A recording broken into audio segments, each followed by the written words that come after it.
Well, hello everyone. This is Carnivore Ron, musical carnivore. Today you see in front of you the definition of a luthier, because today I am going to be doing what a luthier would be doing. Music has been a big part of my life for the last decade since I've retired, and I bought an inexpensive guitar less than a year ago. It's had some setup problems. When you an expensive guitar, you expect these issues to be dealt with by a professional. But when you buy a cheap guitar, basically they slam it together and they send it to you. Now, the guitar is actually a very solid and good guitar, but it had some issues, and one of the issues that I'm fixing today is that up on the higher frets, it's actually the string is too low, and like when I put my finger on the 12th fret, it plays the note for the 13th fret. So I need to raise the bridge up. This is something that someone that if I had bought an expensive guitar by a expensive manufacturer, they would have had a professional deal with these issues. Actually, what you see me right now is I'm putting some graphite underneath the strings on the neck there, so that they slide easier. One of the issues when you're tuning, sometimes the string, especially the wound strings, will catch, and then they kind of snap past the note that you're trying to get. So it makes the tuning kind of an issue sometimes. So I'm taking advantage of loosening the strings and putting a little graphite there. Again, a luthier, a person that does the setup, would have done this on a more expensive guitar already.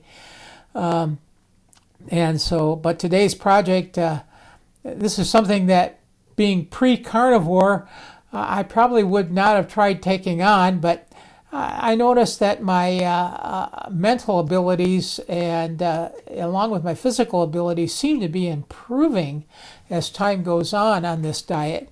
So today I'm going to go and do another one of the setup issues. I've actually had a couple on this guitar that I've already done.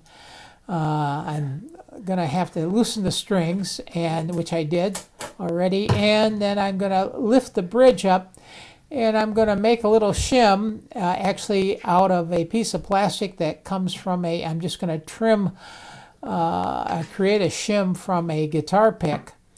And then I'm going to slide it under the one side of the bridge. It's only the high E string that I really have the issue with. So I'm going to lift that side of the bridge up a little bit so that it can compensate for the imperfections of the bridge. Now, a luthier would probably go and remove the strings and file the frets down so that they were even.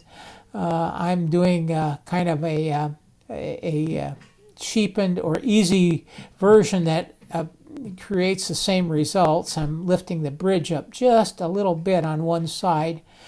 The guitar already really plays really well. The strings are down where they should be. So they're actually a little bit low, which is probably what's causing the problem. So I'm going to lift it up, and it does fix the problem when I get to the end.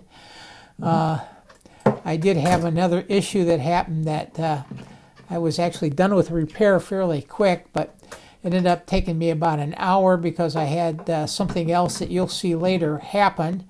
I guess I could tell you now, but I had a string break, and I was frustrated because that's the last thing I wanted to do was to replace a string. That's why I left the strings intact while I was doing this. Normally it would be probably an easier job if I had taken all the strings off, but I didn't. But anyway, I wanted to get to talk about the carnivore diet a little bit. Besides the attitude, I guess you could say, of taking on these type of jobs and stuff, that you also just kind of have the okay, I'm just going to do it attitude. I actually got a repair out in my deck. I was thinking about buying the material and fixing the deck myself. I have one of the boards rotted. That's another project that I may decide to take on. I'll see how physically, if I feel up to it here a little later in the year. You know, it gets me sometimes how much we have been lied to. Oh, there, my string. Yeah, I was frustrated. But I go at it and change the string. Yeah, I get frustrated at how much or how little the medical community actually. They don't really deal with the root causes. They have basically just, you have symptoms and oh, here's a pill. We've got a pill that will take care of that. Or they'll tell you, you know, there's nothing we can do for you.